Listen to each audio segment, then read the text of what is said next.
n'hésitez pas à utiliser le clavardage, donc le chat. N'hésitez pas à utiliser le clavardage pour mettre vos questions à chaud pendant qu'on présente. Ne vous inquiétez pas, on va y revenir là-dessus. Donc, on a prévu pas mal de temps de questions-réponses pour justement vous amener des éléments de réponse à vos questionnements.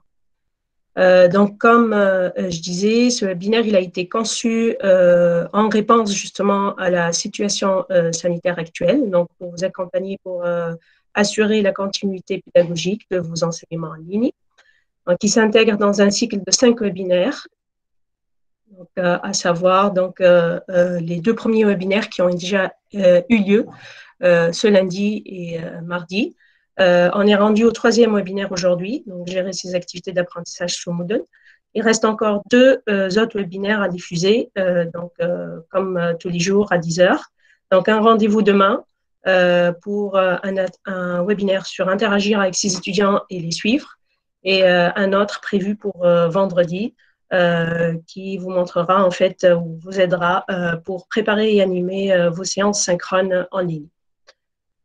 Donc, ce webinaire-là, il est présenté par moi-même, Madame Wafé Hacheni, puis ma collègue, Madame Hajer Stili-Chepi. Donc, nous sommes 2 enseignantes permanentes à l'UVT. Puis, on fait partie également de l'équipe formateur IFEN, donc l'ingénierie de formation en ligne, donc, qui s'offre tout au long de l'année universitaire au niveau de l'UVT. Donc, ça comprend beaucoup de cycles, que ce soit sur Moodle, donc comme on le fait là, ou d'autres thématiques comme tutorer ou évaluer en ligne. Donc, pour commencer, donc on va essayer de briser la glace ensemble avec une petite activité interactive. Et pour mieux vous accompagner, donc on va partir d'exemples réels d'activités. Je vais vous inviter, donc en vous partageant un tableau blanc, à nous écrire, donc à nous partager vos idées ou vos activités que vous faites d'habitude en classe présentielle. Donc, je partage le tableau.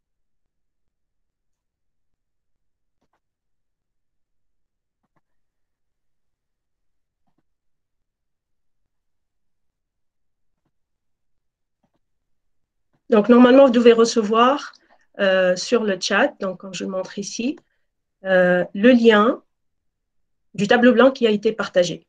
Donc, cliquez dessus pour pouvoir accéder à ce tableau blanc, s'il vous plaît.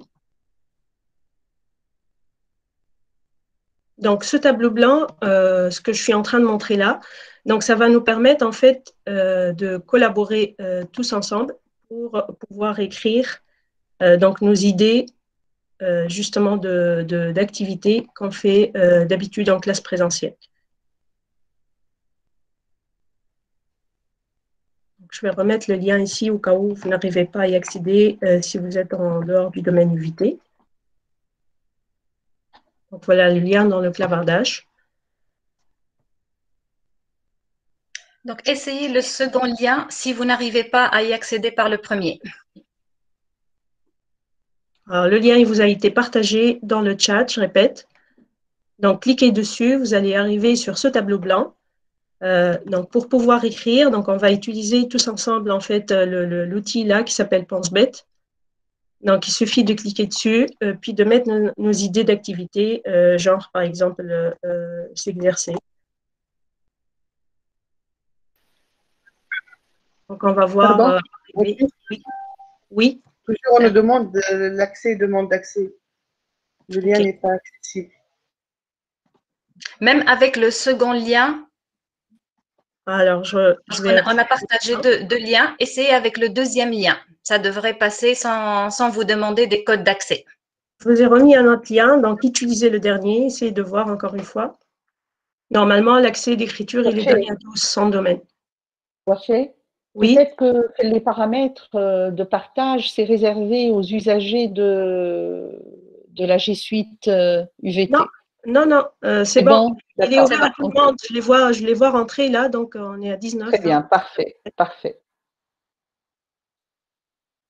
Donc, je répète, en fait, pour coécrire ensemble, donc je vous invite à utiliser le PenseBête qui est ici, l'outil PenseBête. Donc, ici.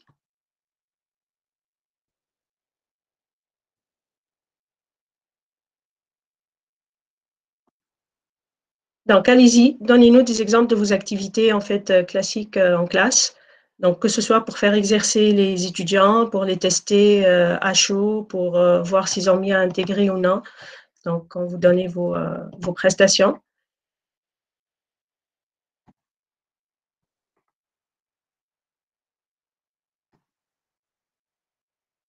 Est-ce qu'on arrive à écrire? Donc, il suffit tout simplement, voilà, DTD. Donc, il suffit tout simplement d'utiliser cet outil. Donc, du brainstorming, très bien. Donc, des activités pour animer au début de la séance. Mentimeter, d'accord. Donc, DTD, des ateliers de conception.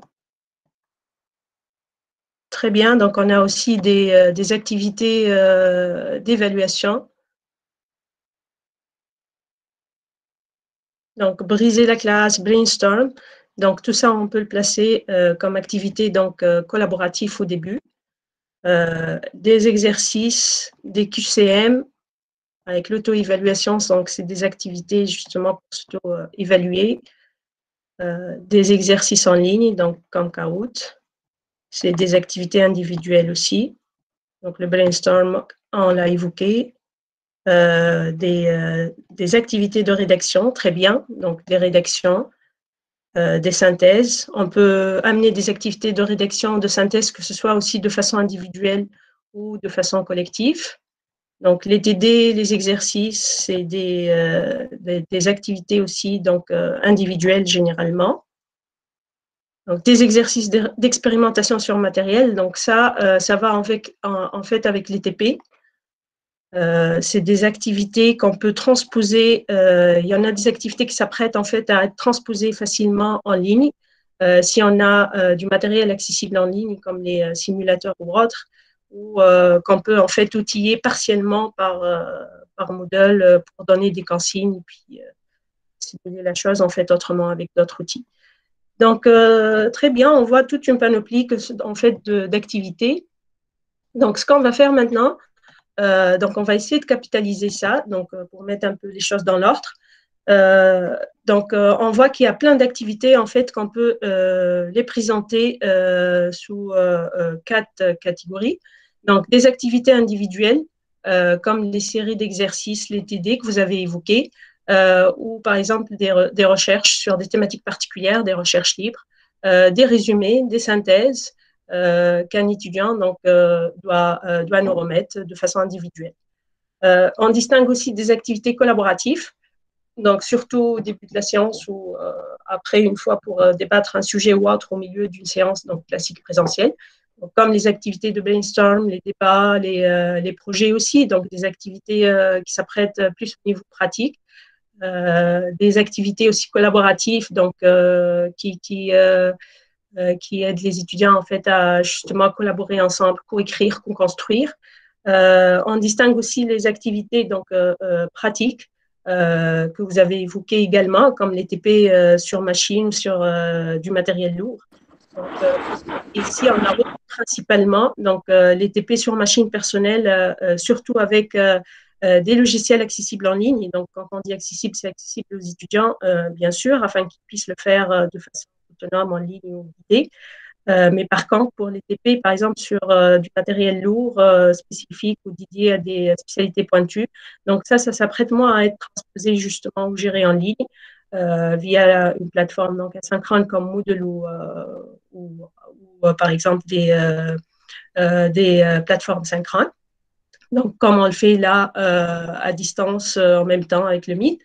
On peut utiliser également des simulateurs en ligne, ici on a pour quelques spécialités pointues. Et enfin, donc, les activités d'auto-évaluation, donc, comme les tests ou des exercices interactifs en ligne. Donc, on met les étudiants en situation justement d'auto-évaluation pour revenir sur leur apprentissage, ce qu'ils ont acquis, pour justement donc, remédier à certaines lacunes ou autres. Donc, voilà à peu près les 4 catégories d'activités. Donc, on va vous montrer justement comment on peut transposer des exemples d'activités de ces catégories de façon en ligne, en fait, moyennant la plateforme Moodle. Donc voilà, donc notre objectif, je reprends, spécialement pour ce webinaire, donc c'est de vous montrer comment on peut transposer et implémenter certaines de ces types d'activités. Notamment, donc on va vous présenter des exemples d'activités individuelles. Donc on va vous montrer quel outil on peut utiliser sur Moodle en fait pour les implémenter en ligne. On va vous montrer également une activité d'auto-évaluation formative, donc à l'instar des tests sous Moodle, qui peuvent être, que ce soit pour le formatif ou le sommatif d'ailleurs. Puis on va terminer avec deux exemples d'activités collaboratives de contextualisation, à travers lesquelles on va vous montrer justement les différents outils qui peuvent être utilisés sur Moodle pour ce faire. Donc voilà pour l'objectif. Alors maintenant, on va essayer de se lancer donc, dans le vif du sujet. On va partir sur des exemples, comme j'ai dit, réels d'activités. Et on va vous montrer la démonstration moyennant la plateforme Moodle. Donc, je vais céder la parole à ma collègue, Madame Heger, pour cette première partie. Merci, Wafé. Merci à toi, Sylvie. Merci. Donc, on va enchaîner justement. On va commencer par une démonstration, donc une transposition des activités que vous venez déjà donc de co-construire avec nous. Et on va commencer donc avec les activités individuelles et dans un second temps, on va voir un exemple d'activité d'évaluation formative, une auto-évaluation. Diapo suivante, toi fais s'il te plaît. Okay. Donc, pour vous inspirer, déjà, on va utiliser la fonctionnalité Devoir sous Moodle que vous pouvez utiliser pour outiller différentes activités pédagogiques. Donc, l'activité Devoir, elle pourrait servir pour demander aux étudiants de travailler sur des exercices, de vous rendre un TD, de mener une réflexion sur des questions, aussi d'effectuer un travail de recherche, de préparer un exposé, un rapport, un compte rendu, étude de cas, et la liste est encore longue en fait. Donc, les étapes qu'on va voir, qu'on va manipuler ensemble sur Moodle pour justement travailler, voilà, mettre en place cette activité devoir. On va commencer par créer et paramétrer l'espace pour que vous puissiez à la fois donc donner les consignes pour les apprenants, également leur indiquer les supports ou les ressources qu'ils peuvent utiliser et qu'ils puissent également procéder au dépôt de leur rendu. Et d'un point de vue aussi de la part de l'enseignant, comment on peut consulter, commenter les travaux qui ont été rendus et éventuellement les évaluer. Donc, si tu peux arrêter le partage pour que je puisse prendre la main. Merci. Parfait. Donc, on va passer directement au niveau donc, des manipulations sous Moodle. Donc, on a un espace test. Donc, vous me dites lorsque vous voyez mon écran. C'est bon, mon écran, il est partagé? C'est bon, oui, je le vois normalement. Bonjour. Oui. Désolée, mais je ne peux pas voir les tableaux ni les activités que vous êtes en train de faire. Hein. Pardon? Je ne peux pas voir les tableaux ni les activités que vous êtes en train de faire. Hein. C'est parce qu'on a déjà terminé en fait l'activité. Donc maintenant, j'étais avec vous, mais je n'ai pas pu voir. Mais bon. D'accord. Maintenant, est-ce que vous voyez le partage? Maintenant, je vois le partage. Mais est-ce que je peux la partie que je n'ai pas pu voir, je peux la voir après sur YouTube? Bien sûr. Sur YouTube, vous pouvez visualiser l'enregistrement. Oui, on va diffuser ultérieurement l'enregistrement, donc vous pouvez revoir la toute première partie. Très bien, pour ne pas retarder les autres. Ok, très bien. Merci. Merci. Aïcha. Donc, Kima-Colt, on va faire les manipulations sur un espace de cours test sur lequel on a déjà commencé à travailler hier pour implémenter un ensemble de ressources. Donc, aujourd'hui, on va se concentrer sur les activités et on va commencer par une activité de type individuel. Donc, ici, pour ajouter, bien évidemment, il faudrait toujours s'assurer d'activer le mode édition pour que vous puissiez ajouter les activités auprès de vos étudiants. Donc, premièrement, on va toujours se servir donc de ce lien, ajouter une activité ou une ressource pour que nous puissions Pardon, Madame Hajer. S'il vous plaît, oui. Oui, s'il vous plaît, je visualise pas le partage en fait. Alors, au niveau des participants, vous avez maintenant sur deux lignes en fait. Donc, essayez d'aller sur la ligne où il y a écrit en bas votre présentation pour que vous puissiez visualiser le partage d'écran. Est-ce que c'est bon?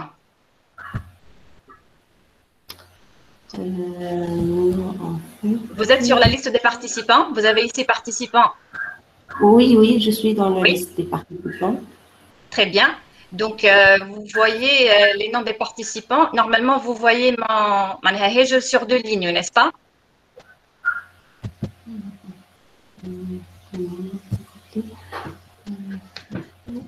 Manaj, est-ce qu'il y en a d'autres personnes qui ne sont pas en train de visualiser le partage d'écran ou pas? D'accord. C'est bon pour Madame Imen. Oui, c'est correct. Le reste, là, ils mettent tous. C'est bon. En fait, lorsque je clique, bon, ça ne s'active pas. Honnêtement, malheureusement, je ne saurais pas vous aider parce que la majorité ils sont en train de commenter, qui sont en train de voir l'écran. Je ne sais pas, essayez peut-être de vous déconnecter, de vous reconnecter à nouveau. D'accord. Exactement. Merci. Si je me permets, madame, je vous invite à consulter, le live sur YouTube. Ça sera plus simple, peut-être, pour suivre la réunion, si vous voulez. D'accord, merci. Parfait. Donc, on reprend. Donc, pour ajouter une activité individuelle de type devoir, on va cliquer sur « Ajouter une activité ou une ressource ». On peut aller vers « Activité » pour limiter le choix. Et on peut voir ici l'activité donc de type devoir. Voilà. Donc, on va cliquer sur devoir et on va essayer de faire les paramétrages nécessaires par rapport à cette activité-là. Donc, la toute première ou le tout premier paramétrage à faire, c'est d'intituler le devoir. Cet intitulé, bien sûr, va être celui que les étudiants vont voir. Donc, on va mettre par exemple TD numéro 1 pour faire simple. Ici, on va décrire ce devoir, en fait. Donc, pour la description, et on a plusieurs manières de décrire ce devoir-là. L'essentiel, c'est que à travers la description, les étudiants, ils seront en mesure de connaître, de savoir les étapes pour lesquelles, quel est le travail qu'ils sont censés rendre, en fait. Donc, on pourrait indiquer l'objectif de l'activité. Quelles sont les ressources qui sont à leur disposition pour qu'ils puissent travailler cette série d'exercices. Donc, ils peuvent voir les éléments de cours qu'on a implémentés, par exemple, hier. Ils peuvent aussi faire une recherche sur le net pour avoir plus d'informations. On pourrait aussi indiquer le type de l'activité. Est-ce qu'il s'agit d'une activité individuelle ou plutôt d'une activité collaborative? Les délais, par exemple, ils disposent de combien de temps pour qu'ils puissent travailler ou rendre leurs travaux. Outils de communication, parce que ici, n'oublions pas que nous ne sommes pas avec les étudiants. Donc, le cas où l'étudiant il va essayer de répondre à une question et il ne comprend pas, par exemple, une consigne ou autre, il pourrait solliciter que ce soit les tuteurs, que ce soit ses collègues pour avoir plus d'informations. Donc, on pourrait indiquer ici l'outil via lequel les étudiants ils peuvent entrer en contact, soit entre eux, soit avec le tuteur. Et on pourrait préciser le travail à faire ou encore la consigne. Najmounzid aussi le livrable. Je m'attends à ce que cette série d'exercices soit rendue sur un PDF sous la forme d'une carte conceptuelle, mentale ou autre en fait. Mais, bien évidemment, si on coche la case « Afficher la description sur la page de cours », cette description-là, elle va être visible de par les étudiants dès qu'ils sont sur l'espace de cours, sur la page d'accueil de notre espace de cours. En la décochant, je ne vais pas avoir ça. J'ai la possibilité aussi d'importer un fichier supplémentaire. J'ai besoin, par exemple, justement, de joindre la série d'exercices. Donc, tout simplement, je vais prendre une série, d'accord, un fichier, et je vais le glisser à ce niveau-là. Donc, et plus tard, les étudiants, ils n'ont qu'à cliquer dessus pour avoir la série d'exercices. Elle est en train de se charger. Voilà. Donc là, la série d'exercices, elle est sur l'espace devoir. Il y a ensuite le panneau disponibilité, en fait. Donc, disponibilité sont des différentes dates. On va donc expliquer globalement à quoi sert le paramétrage de ces dates-là. Donc, autoriser la remise dès la date d'aujourd'hui, 28 avril, à partir de minuit, par exemple. Que le devoir, il est bien sur la plateforme, les étudiants arrivent bien à lire le contenu, mais ils ne peuvent rendre un travail qu'aujourd'hui à partir de minuit. Donc ici, je vais décocher cette case-là. Si vous jugez, si vous trouvez que c'est une information, voilà, un paramétrage important, vous pouvez bien évidemment l'activer suivant vos besoins. Ensuite, on a deux dates, Andy, la date de remise et la date limite. La date de remise, c'est-à-dire, par exemple, les étudiants sont autorisés, justement à déposer leur travail au plus tard le 5 mai 2021 à minuit.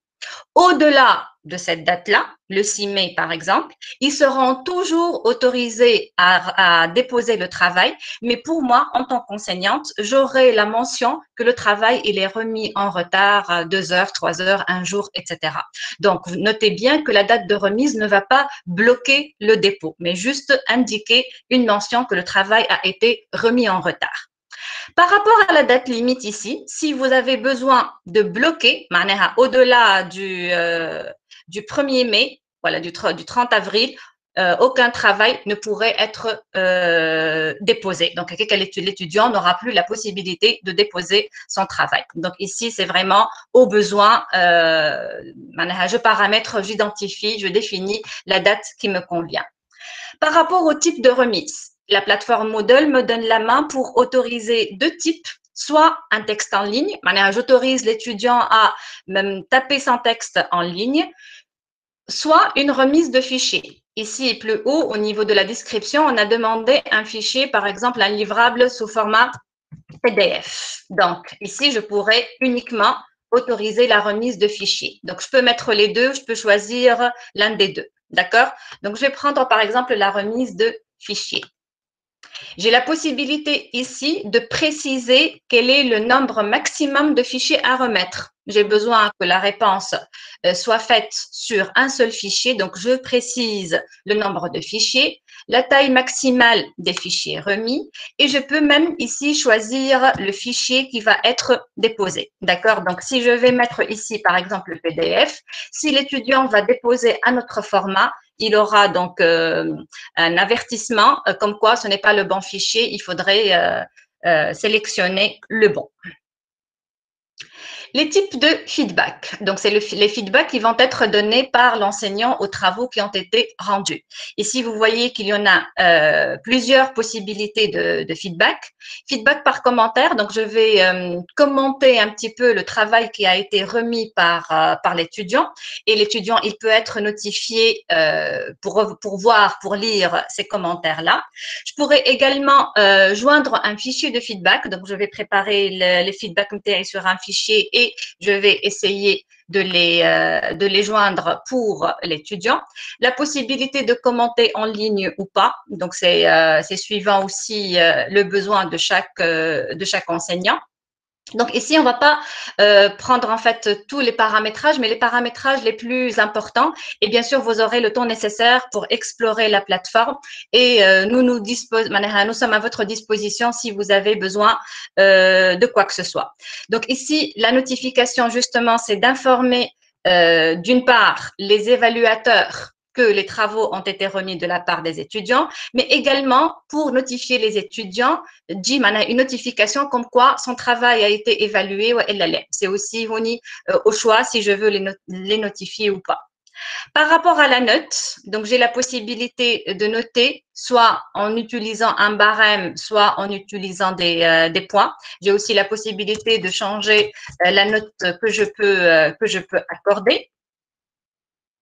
Méthode d'évaluation, donc c'est une évaluation simple directe qui me permet de donner la note, comme je pourrais recourir à un guide ou bien à une grille d'évaluation.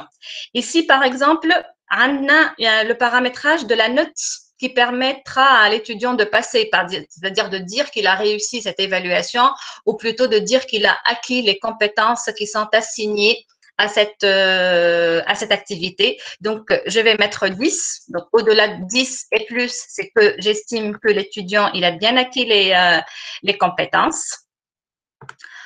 Ensuite, pour les réglages courants, donc soit j'affiche sur la page de cours, soit je cache pour les étudiants en attendant que j'alimente au fur et à mesure mon devoir. Une fois qu'il est prêt, je pourrai donc l'afficher sur la page de groupe. Ici, ce devoir-là, j'ai le choix de choisir entre groupe séparé et groupe visible comme on a vu hier. Donc, on va laisser sur groupe séparé. Et ici, on n'a pas besoin donc de restreindre par rapport à l'accès. Donc, je vais enregistrer, je vais revenir au cours et on dit un espace de dépôt, un espace devoir qui est prêt. Et l'étudiant, donc, une fois qu'il clique dessus, voilà ce qu'il a à voir. Donc, nous avons 3 participants, donc 3 étudiants qui sont inscrits à notre cours. Pour le moment, on n'a aucun travail qui a été remis. Donc, je vais faire la manipulation maintenant d'un point de vue étudiant.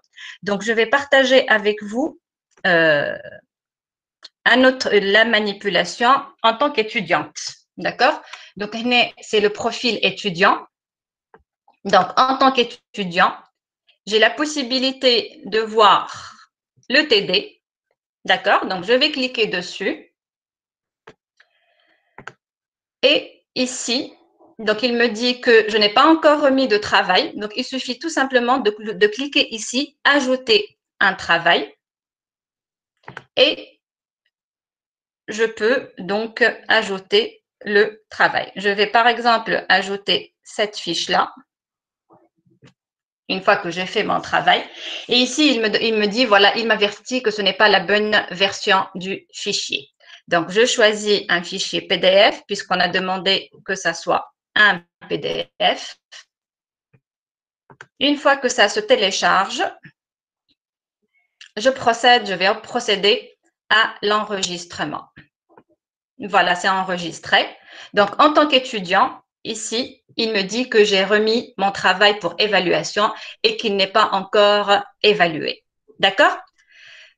Pour l'enseignant maintenant, en tant qu'enseignant, donc je vais juste actualiser et je vais avoir l'information qu'il y a un travail qui a été remis et qui n'est pas encore, bien sûr, évalué. Donc, je peux consulter les travaux qui sont remis.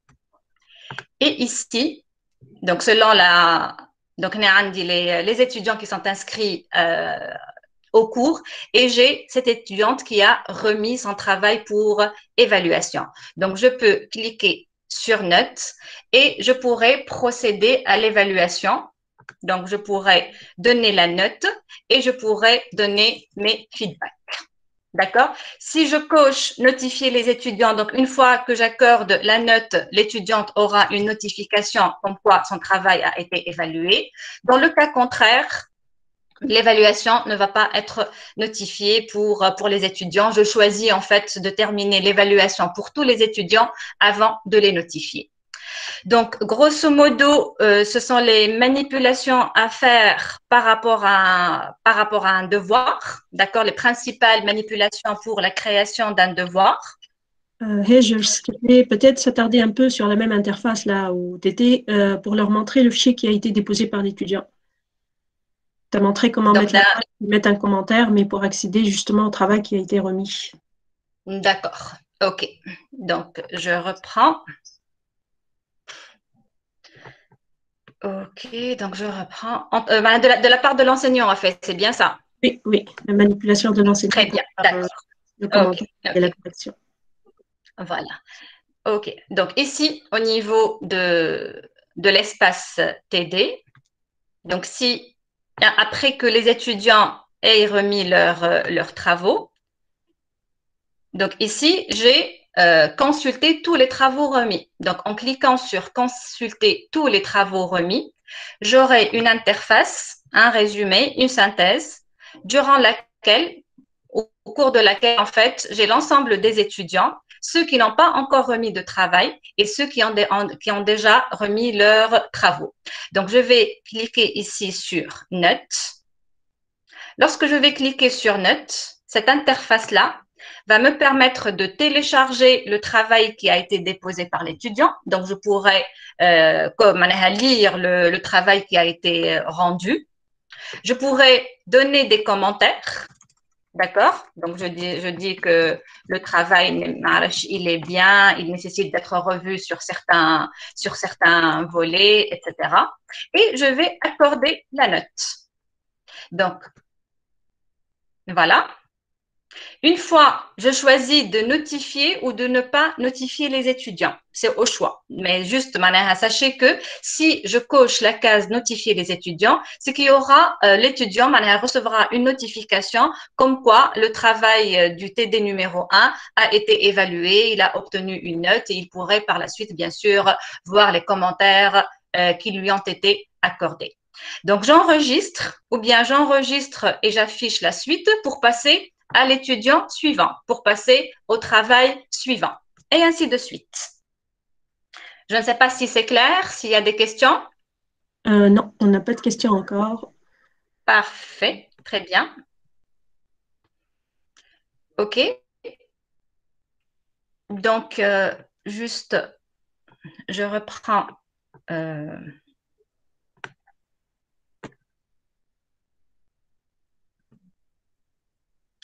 Voilà, donc on était à ce niveau-là. Donc, on a présenté un petit peu les différentes manipulations qu'on pourrait avoir pour l'activité individuelle. On va passer à présent pour l'activité d'auto-évaluation, en fait. D'accord? Donc, on a prévu deux manipulations à ce niveau-là. L'activité individuelle qu'on vient de voir actuellement sous le format d'un devoir. Et comme on a dit, pour le devoir, on pourrait avoir plusieurs utilisations possibles, un TD, un exposé, un travail de recherche, un compte rendu ou autre. Maintenant, on va voir l'auto-évaluation. Donc, pour pouvoir mener une auto-évaluation, l'outil, voilà, la fonctionnalité qui pourrait être utilisée sous Moodle, c'est l'activité test.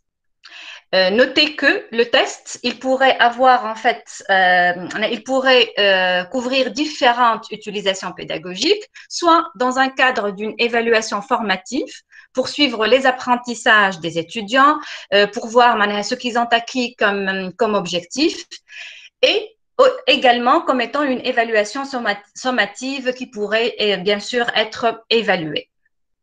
On va se concentrer beaucoup plus sur le volet formatif dans le but de voir un petit peu auto-évaluation, quels sont les acquis, quelles sont les pistes d'amélioration encore possibles à ce niveau-là. Les étapes sous Moodle pour créer le test. Donc, on va commencer par créer et organiser des questions dans la banque de questions et création et paramétrage du test. Ici, c'est très important de dire que l'ordre importe peu. Maintenant, je pourrais commencer par ajouter l'activité test, paramétrer l'espace. Ensuite, je vais créer les questions ou bien vice-versa. Les deux alternatives sont possibles. Donc, sous Moodle, donc, on va aller vers notre espace de cours à nouveau. Donc, ici, on a juste dédié une section pour une activité individuelle, activité d'auto-évaluation et également les autres activités collaboratives que Wafé va nous démontrer plus tard. Mais au niveau de l'agencement, si vous voulez, de notre espace de cours, au niveau de la section, par exemple, ici, une pour le module 1, on pourrait y trouver à la fois les ressources, les activités, qu'elles soient individuelles, collaboratives, qui s'insèrent, par exemple, au niveau de ce module, du premier module. Mais c'est juste l'espace test, c'est pour dissocier entre les différentes manipulations que nous sommes en train de faire. Donc, pour l'activité d'auto-évaluation, on va ajouter une activité. Donc, nous sommes toujours dans le cadre d'une activité. Et ici, on pourrait utiliser la rubrique test. Donc, on va commencer par ajouter le test, par paramétrer l'espace test. Ensuite, on va ajouter les questions, etc. D'accord? Donc, pour commencer le paramétrage de cet espace-là, on va commencer, comme d'habitude, à intituler notre test. Donc, testant notre compréhension du module 1, par exemple. Pour la description, ici, on pourrait donc décrire le test. Par exemple, puisqu'il s'agit ici d'une auto-évaluation, donc les étudiants disent ils sont contraints par rapport à la note, etc. Donc, on pourrait dire que la note attribuée à ce test n'a aucune incidence, par exemple, n'a aucune incidence sur la note finale.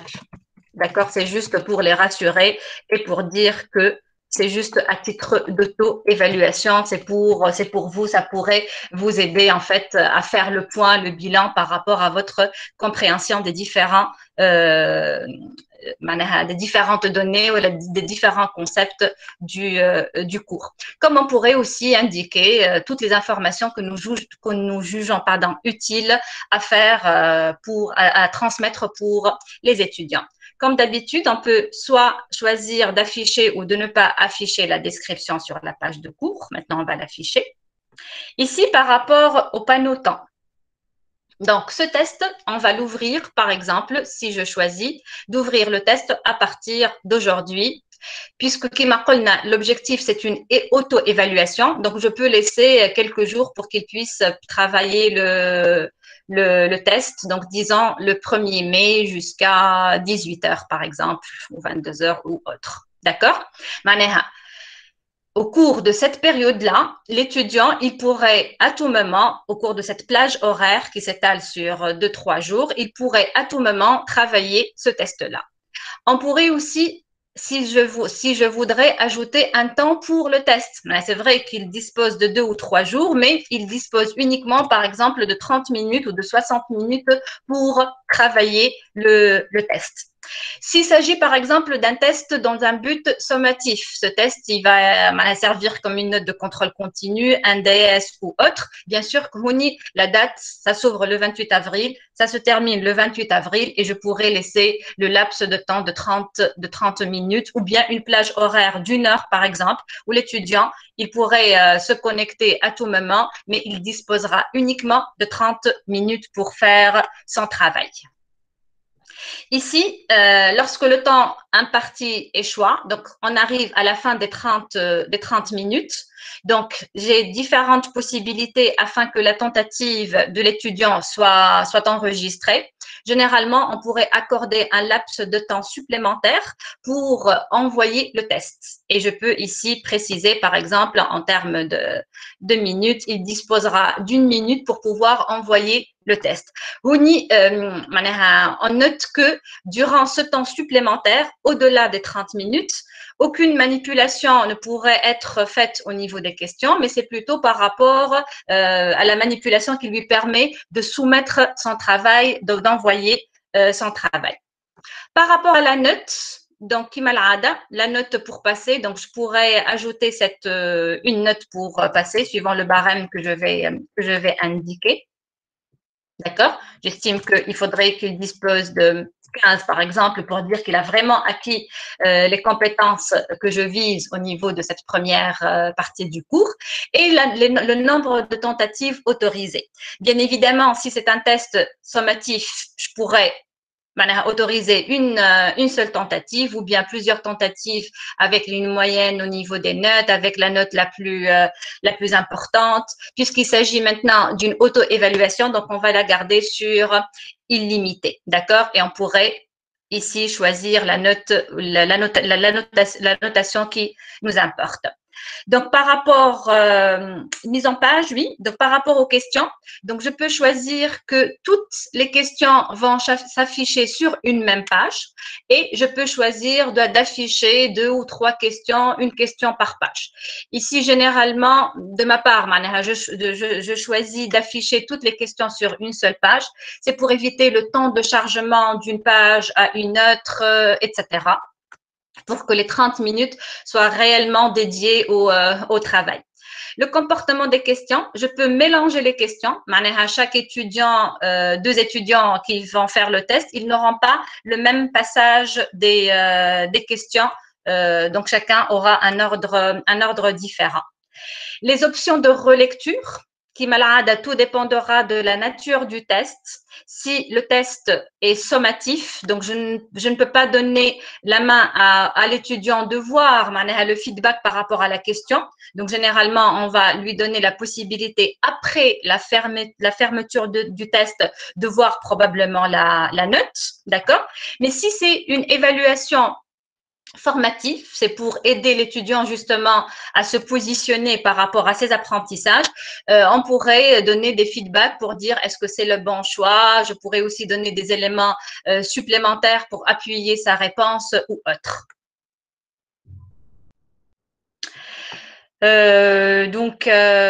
C'est ça. Le feedback global ici, donc c'est par rapport à la note obtenue en général. Donc, je peux dire que si il a obtenu la totalité de la note, donc je pourrais donner un feedback encourageant, bravo, etc. Autrement, vous devez revoir les autres parties du cours, etc. Donc, pour les réglages courants, comme on a dit tout à l'heure, ça dépend si j'affiche ou je n'affiche pas. Mais même si j'affiche sur la page de cours et que, par exemple, la date d'ouverture du test, ici un petit peu plus haut, par exemple, elle est pour le 29 avril, l'étudiant, il va bien voir qu'il s'agit d'un test, mais il n'aura pas la main d'accéder à la date qui a été indiquée. Donc, grosso modo, c'est ça pour le paramétrage du test. Donc, on va voir maintenant. Oui, bien sûr. Donc, ici, 10. Alors, j'enregistre. Alors, quelque chose. D'accord, donc plus qu'1 minute, donc 10 ans. 2 minutes.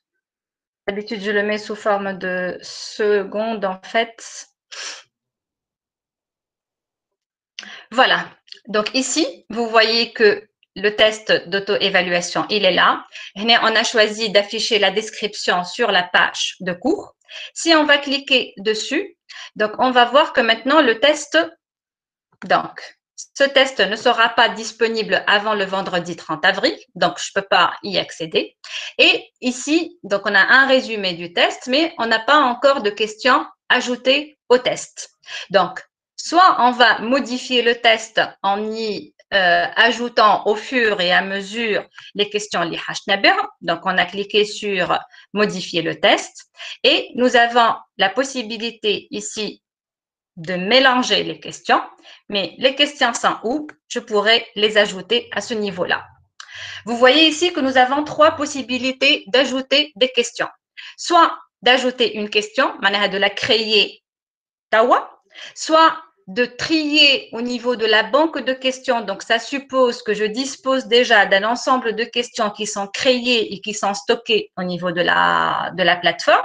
Soit, je pourrais choisir une question aléatoire qui suppose aussi que je dispose d'une banque de questions. Donc, on va commencer par ajouter une question. Et ici, j'ai la possibilité de choisir entre différents types de questions. Donc, on va ici choisir une question pour laquelle la réponse est soit vrai, soit faux. Donc, je sélectionne, je clique sur « Ajouter » et j'ai la possibilité ici d'ajouter cette question-là. D'accord? Donc, premièrement, les questions, chaque question, on pourrait l'associer à une catégorie.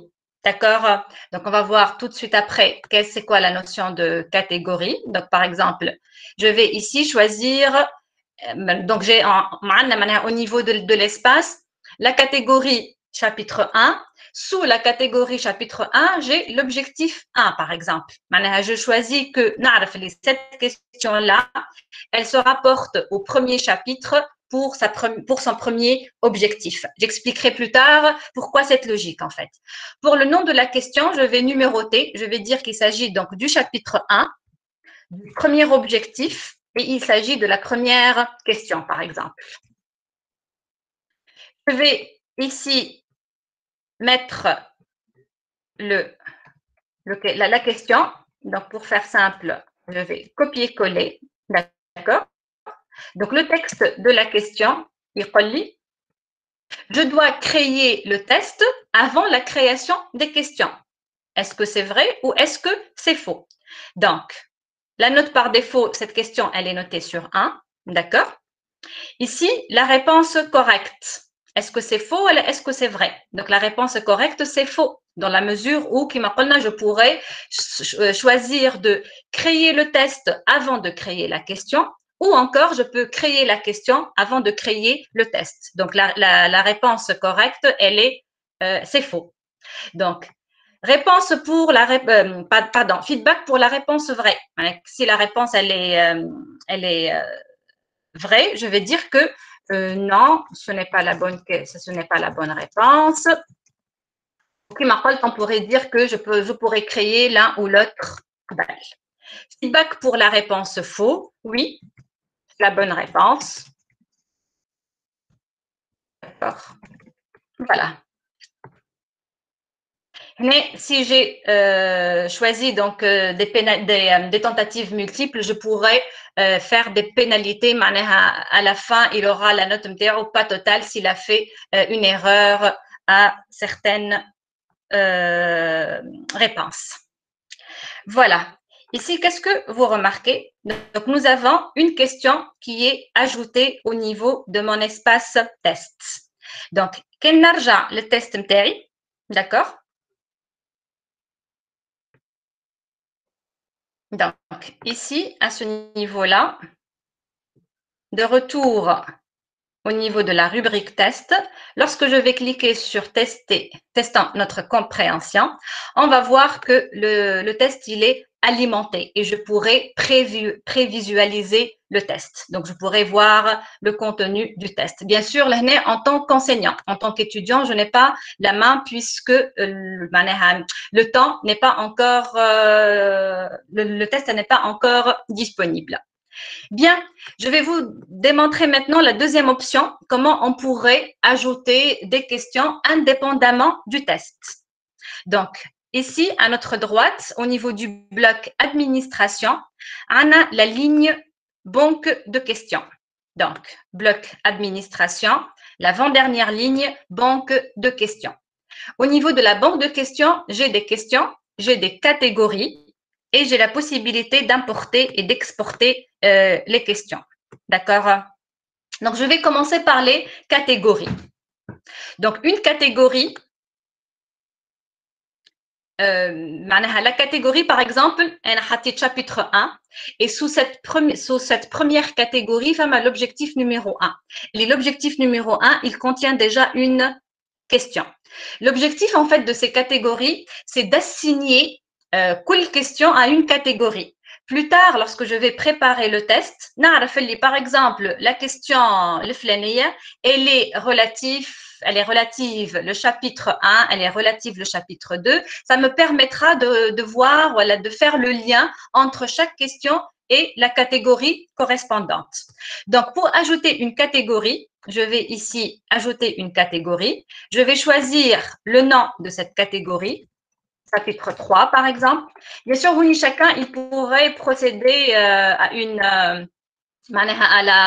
la codification ou à la logique qui l'arrange le mieux. Mais c'est juste, l'idée c'est de faire le lien entre l'objectif, entre la catégorie et la question. Si je veux ajouter une sous-catégorie, donc je vais choisir par exemple le chapitre 3, d'accord? Et je vais ajouter, l'objectif par rapport à ce chapitre numéro 3. Et j'ajoute. Donc, vous voyez ici, plus haut, nous avons la catégorie principale et nous avons une sous-catégorie. Et le niveau de détail, il est encore plus important. L'objectif numéro 2 et je crée une sous-catégorie et ainsi de suite. Donc, par rapport à la création de catégories. Pour créer une question, donc c'est la même logique qu'on a vue au niveau du test. Nous avons déjà une question qui a été créée. Je vais créer une autre question, d'accord? Je vais choisir cette fois-ci un QCM, donc des questions à choix multiples. Je vais ajouter. Pareil, donc je vais donner le nom de la question. Par exemple, cette question-là, elle se rapporte, par exemple, pour le chapitre numéro 3. Pour l'objectif numéro 2, et il s'agit de la deuxième question, par exemple. Donc, ici, je pourrais choisir la catégorie correspondante. D'accord? Donc, c'est le chapitre 3, objectif numéro 2, question numéro 2. Pour le texte de la question, donc, je vais prendre aussi pour faire vite. Donc, le test, il peut servir comme soit une activité sommative, une activité formative, bien les deux ou bien aucune. Donc ici, c'est le texte de la question. Et vous avez ici la possibilité, donc par rapport au feedback qu'on a vu, ici, vous avez la possibilité déjà de dire est-ce qu'il s'agit d'une seule réponse ou bien de réponses multiples. D'accord? Donc ici, on va prendre par exemple réponse multiple. Vous avez la possibilité de mélanger les réponses. Par exemple, au niveau de l'étudiant, il va avoir cet ordre-là. Un autre étudiant, l'ordre, il sera inversé, et ainsi de suite. La numérotation, vous pouvez opter pour la numérotation qui vous arrange, qui vous convient. Et vous avez ici les réponses. Donc ici, par exemple, pour la réponse 1, c'est une activité sommative. D'accord? La note, donc activité sommative, c'est une bonne réponse. D'accord? Donc, par exemple, supposons qu'il s'agit de 2 bonnes réponses. Donc, je vais mettre 50% ici. Et pour la deuxième réponse, qui est une activité formative, c'est aussi une bonne réponse. Je vais mettre 50%. De telle sorte que le total, la somme entre ces deux notes, t'atteint la note de 100%. Si par exemple, on dit un troisième choix, il y a ni l'un ni l'autre, aucun. D'accord?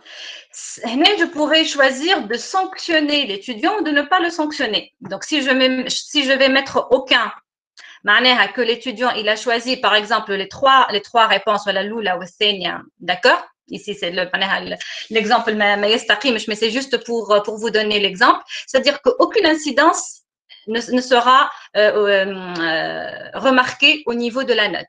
Par contre, si je choisis de sanctionner l'étudiant, par exemple, il a coché la première et la dernière question, il aura donc moins 50% de la réponse. D'accord? Donc, c'est au choix de l'enseignant. Donc, je vais juste le troisième choix pour qu'on ne soit pas bloqué au niveau de la validation. Et je vais valider. Donc, je pourrais ajouter bien sûr d'autres champs pour ajouter des réponses. Et j'enregistre. Voilà. Donc, ici, nous avons une autre question qui a été créée. Si je veux ajouter cette question au test que j'ai déjà créé, je au niveau de l'espace test et je pourrais ajouter autant de questions que je voudrais. Donc, la banque de questions, elle est très importante dans la mesure où je pourrais puiser les questions dont j'aurai besoin. Donc, voilà, on arrive donc à la fin de cette première partie. Donc, j'espère que c'est clair.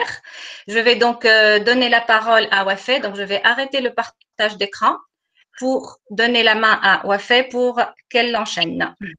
Merci, Heger, pour ta présentation.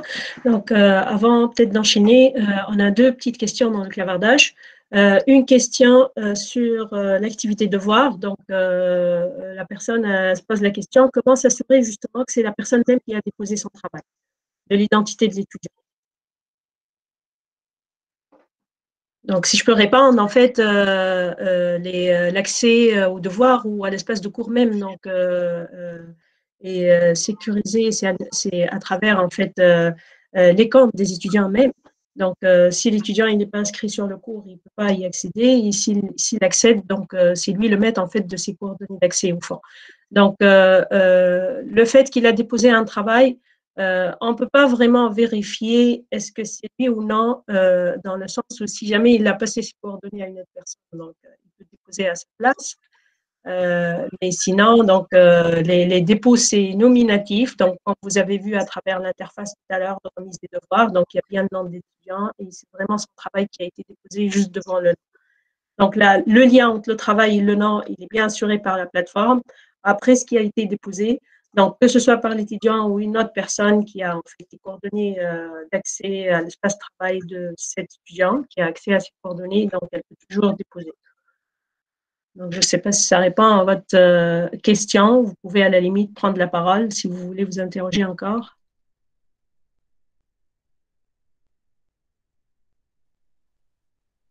Donc, ça, c'était par rapport à la première question. Puis, par rapport à la deuxième question, donc c'était plus par rapport au test, si on peut justement intégrer un modèle des tests externes, comme Kahoot ou comme Google Forms ou autre. Donc, ça, c'est la deuxième question. Est-ce que tu veux répondre, Heger ou… Oui, bien sûr. Non, oui.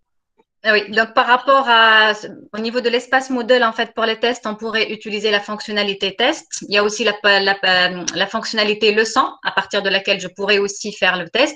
Pour tout ce qui est outils d'évaluation en dehors de Moodle, on pourrait indiquer un lien sur la plateforme qui pourrait renvoyer vers cette activité. Vers cette activité en ligne, justement, ou sinon, il y a des outils, en fait, ce qu'on appelle, en fait, des intégrations SCORM. Donc, sur Moodle, il permet d'ajouter des modules externes. Donc, si, justement, le questionnaire, ça peut être intégré, on peut l'amener dans Moodle sous forme de modules externes. Puis, même les notes, ils seront présents aussi au niveau du carnet de notes de notre leçon. Donc, ça, c'était les deux questions. Une dernière question peut-être. Oui, une dernière peut-être, on en a encore. Par rapport à l'importation et l'exportation des questions. Oui. Donc, la différence entre importer et exporter des questions, donc je pourrais importer un espace de cours sur lequel j'ai des questions que j'ai déjà paramétrées, je pourrais les importer vers un autre espace de cours, avec lequel je pourrais alimenter ma banque de questions. Exporter, c'est dans le cas inverse en fait. Donc, j'ai des questions que j'aimerais exporter vers un autre espace, un autre endroit. Alors, peut-être on va finir avec une dernière là avant que je prenne la main. Une importante. Donc, est-ce que justement les CEL qui gèrent les plateformes ou les espaces de cours ont accès à ces évaluations avant les dates autorisées? Tout à fait. Donc, ils ont des droits de gestionnaire. Donc, du coup, je ne sais pas si Adel est encore avec nous là, parce que les CEL, en fait, ils sont inscrits avec des rôles bien particuliers. Et chaque rôle sous Moodle, il a des capacités. Donc, par exemple, les enseignants, ils ont des capacités sur tout ce qui est sur l'espace de cours. Les enseignants en éditeur aussi, donc ils ont accès à ça. Ils peuvent le voir avant les dates. Les étudiants, non. Mais pour vous répondre à votre question, ça me prend le rôle exact sur la plateforme du CEL. Donc, si peut-être Adel est avec nous ou Haoula, c'est juste pour s'assurer des capacités du CEL, pour répondre correctement. Est-ce que vous pouvez juste répondre à la question au fait? Merci, Adel.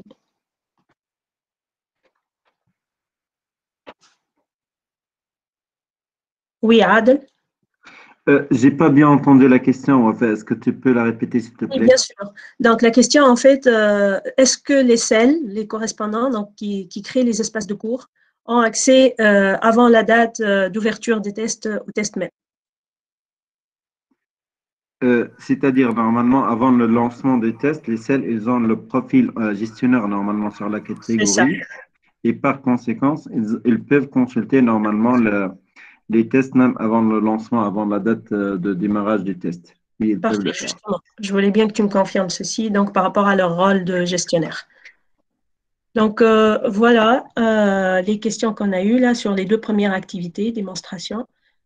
Merci à vous aussi. Donc, maintenant, je vais essayer de prendre la main pour continuer avec des exemples d'activités collaboratives. Donc, vous voyez bien mon partage d'écran, c'est bon? Donc, là, on était au niveau de l'auto-évaluation. Ma collègue Hesh vous a montré comment les monter. Donc, on enchaîne justement avec des démonstrations de quelques activités collaboratives, donc à l'instar des idées que vous avez données tout à l'heure, donc que ce soit pour débattre des thématiques en petits groupes ou en groupe classe, ou pour co-construire ensemble, donc genre écrire quelque chose en ligne comme des wikis ou déposer des travaux donc en groupe. Je vais essayer d'y aller avec des scénarios, donc d'activités. Notre premier exemple, c'est débattre ensemble en classe, donc en groupe classe, tout le monde, une thématique donnée qui a différents points de vue. Donc, cette activité, on va imaginer qu'elle se passe en fait sur 3 temps. Au début, il y a l'affectation en fait des points de vue par groupe. Donc, l'enseignant il va décider, prenons par exemple cette thématique, elle a 4 points de vue, donc il va décider de partager en fait la classe en 4 groupes, genre, et d'accorder un point de vue par groupe. Il va demander ensuite aux étudiants, par exemple, d'aller se documenter sur ce point de vue particulier et de partager leur travail et de les discuter ensemble. Alors, un deuxième temps, donc une fois que cette étape est finie, donc l'étape 2, le prof il lancera le débat sur l'ensemble de ces points de vue, mais cette fois-ci en groupe classe. Donc tout le monde en fait va interagir ensemble. Et chaque groupe qui a vu attribuer en fait un point de vue particulier, il va essayer d'interagir sur ce forum en fait de débat en défendant le point de vue qui lui a été attribué. Le troisième temps, donc une fois que le débat est mené, donc le prof ou l'enseignant, il va demander justement à chaque groupe de faire une synthèse sur que ce soit ses retrouvailles ou ce qui a l'interaction qui a eu lieu en fait au niveau du débat, et de déposer un résumé, donc une petite synthèse qui est structurée, donc qui correspond à un trait particulier, tout en argumentant le point de vue attribué. Donc, comment on peut transposer justement cette activité sur Moodle? Donc, cette activité, en fait, elle se prépare puis elle s'implémente sur différentes étapes. Donc, la première des choses, en fait, c'est d'aller mettre en ligne les ressources et les consignes. Donc, s'il y a des documents qui seront utilisés ou des références vers des sites web ou autres qui seront utilisés par les étudiants, donc le prof, il va les mettre en ligne. Puis, il peut aussi faire un document ou une page Moodle qui contient les consignes, qui présente les différentes étapes puis les dates clés, par exemple, de ce travail. Donc ça, c'était vraiment le propos du webinaire d'hier. Donc, on vous a montré comment justement aller mettre des fichiers en ligne ou des liens web. Donc, je vous invite, pour ceux et celles qui n'étaient pas présents, à revoir éventuellement donc, la diffusion sur la chaîne YouTube de l'UVT. On va plus s'attarder sur justement les activités, les outils activités que propose Moodle pour monter donc, les interactions et tout. Alors, en seconde étape, donc, on a dit que c'est un travail qui va se faire en groupe. Donc, ça importe quelque part aussi de créer les groupes, de spécifier les équipes. Donc, on va peut-être se tarder un peu. Ça a été montré hier aussi au niveau de la présentation, mais c'était plus en termes de groupe classe, de groupe DD. Mais là, on parle de groupe équipe de travail. Donc, on a notre classe, puis on va diviser justement l'ensemble de la classe sur des équipes de travail. Donc, on va s'attarder un peu sur cette démonstration-là. Pour le partage au niveau de la première étape des retrouvailles, des documents qu'on a cherchés, puis l'interaction en sous-groupe. Donc, on va utiliser l'outil forum sur Moodle, qui va permettre justement aux membres d'un même groupe de partager ce qu'ils ont trouvé, des liens web, les documents qu'ils ont trouvés, et d'interagir sur ces documents-là en les commentant ou en indiquant ce qui est essentiel en fait dans ces documents. Donc, ça va être un forum général. Chaque étudiant, dans le cadre de son sous-groupe, il peut lancer une discussion et puis ses pairs dans le même groupe, ils vont interagir sur cette discussion-là. Donc, on s'entend bien, ce premier forum, en fait, il va être sur Moodle en mode groupe séparé. Donc, ce qu'on appelle groupe séparé, c'est des groupes, en fait, qui travaillent dans le cadre de leur groupe à eux, mais ils ne peuvent pas voir ce qui se passe dans les autres groupes. Donc, c'est des débats vraiment séparés entre petites équipes. Pour le débat en classe, là, en groupe classe large, on va l'outiller ou on va l'implémenter par le même outil Moodle qui s'appelle Forum, mais c'est un forum en fait d'une autre nature, donc on va voir, on peut jouer sur les paramètres, donc on va débattre les différents points de vue, donc on va présenter les points de vue sous forme de questions, puis les étudiants ils vont interagir, ils vont répondre à ces questions-là pour débattre ces points de vue. Donc cette fois-ci le forum, on s'entend bien, ça va être en groupe classe, donc tout le monde peut en fait interagir là-dessus. Et enfin, pour la toute dernière étape, donc pour le dépôt du travail attendu, donc on va utiliser l'outil Devoir sur Moodle, ce que Madame Heschel vous a montré. Donc, elle vous a montré justement le travail individuel, donc comment on peut déposer dans un devoir un travail individuel. Ce que je vais essayer de vous montrer là, comment on peut justement monter un travail, un dépôt de travail plutôt en groupe. Donc, ça s'arrête au niveau des paramètres aussi. Donc, je vais basculer sur l'espace de démonstration, donc notre espace de cours. Si vous me permettez, juste pour en fait, changer un peu le mode. Donc, voilà, c'est bon, c'est en mode projecteur pour bien voir ensuite au niveau de la chaîne YouTube la présentation. Et je vais essayer aussi de zoomer un peu pour que vous voyez comme il faut. Donc, j'ai une section ici. Je vais essayer d'implémenter cette première donc, activité. Donc, on s'est dit, si je reviens, la première chose, on va créer nos groupes équipes. Donc, qui sont désignés, ils sont prédéfinis par le prof hein, dans ce premier exemple. Alors, pour créer mes équipes, en fait, ça se passe au niveau des participants, des utilisateurs du cours. Donc là, je suis au niveau du bloc administration du cours. J'ai mes utilisateurs ici. Donc, l'ensemble des utilisateurs qui sont inscrits, donc on peut y jeter un coup d'œil. Donc, on a des enseignants, puis on a deux étudiants, en l'instance, le compte qui a été utilisé par Madame Heij pour faire la démo. Puis, on a deux autres étudiants ici. Donc, pour construire, en fait, au fond, mes groupes, sous le même lien, ici, utilisateur, sous administration du cours. Donc, j'ai le lien groupe. Donc, je clique ici. Alors, mettons que, par exemple, je vais constituer deux petites équipes de travail pour ce premier travail. Donc, je vais créer un premier groupe que je vais appeler équipe 1. Donc, ici, on met le nom du groupe, première équipe. On n'est pas obligé, en fait, de mettre une petite description ou un identifiant enfant ou une clé, parce que ça, comme j'ai dit tout à l'heure, ces groupes-là, cette notion de groupe, elle peut être utilisée pour les groupes de TD aussi. Donc, il y a des champs qu'on voit ici qui sont obligatoires quelque part à renseigner ou intéressants de les renseigner pour le cadre des groupes. Mais quand il s'agit d'équipe, il suffit tout simplement, en fait, de marquer le nom de l'équipe, puis d'aller tout simplement indiquer les membres qui vont faire partie de cette équipe-là. Donc là, on est rendu avec un premier groupe. Si vous remarquez, donc on a 0 participant pour l'instant. Donc ici, je vais essayer justement d'aller alimenter ce groupe en cliquant sur ajouter et retirer des utilisateurs. Donc mon modèle ici, il va me donner justement les utilisateurs qui sont inscrits.